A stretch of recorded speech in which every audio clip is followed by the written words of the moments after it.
Welcome to my channel. Want to know how to feint to attention? Just feel like watching some people fall over? Make like a royal guard and don't go anywhere, because we've got it all. Plenty of jobs have strict rules and regulations, particularly those in the military, but there are a few positions that require the composure, stamina, and decorum expected of the soldiers who serve as the Queen's Royal Guard during the reign of Queen Elizabeth II. The Royal Bodyguard dates back to the era of King Henry VII. It's a position of honor and one of the oldest units within the British Army.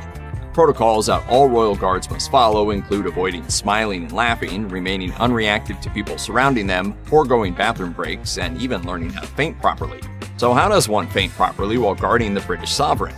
As it turns out, guards must learn how to feint to attention, which is why these poor soldiers usually end up lying face down on the ground with their arms at their sides. It's expected that if a soldier feels themselves going down, they should pitch forward directly onto their front while still holding their rifle at attention. As Major Di Bevan of the Welsh Guards told the Express, it will probably involve a broken nose and a whole lot of missing teeth. It happens all the time, too.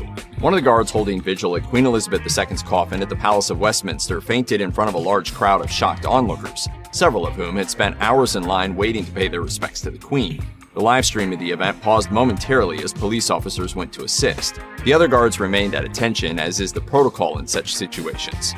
Soldiers from the Sovereign's Bodyguard, the Household Division, and the Yeoman Warders of the Tower of London remain at the Queen's coffin for 24 hours each day as she lies in state.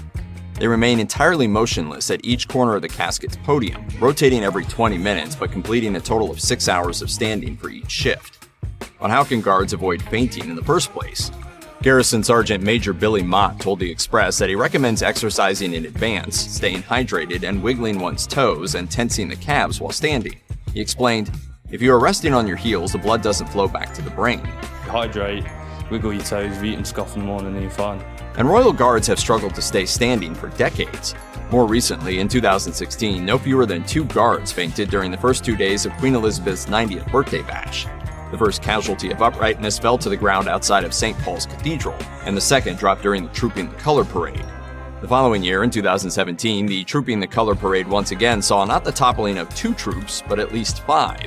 A spokesperson at the time said, "We can confirm that during the Queen's birthday parade today, a small number of soldiers fainted.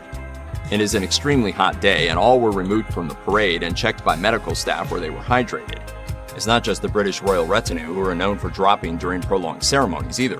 During the christening of Sweden's Prince Julian in 2021, a guard fainted flat on his back before the ceremony even began. 3 years earlier, in 2018, a Swedish royal guard fainted during the christening of Princess Adhere. Denmark saw one of its own proud soldiers smack the tiles during the gala for the Danish Queen Margrethe. He was promptly dragged away before guests started arriving.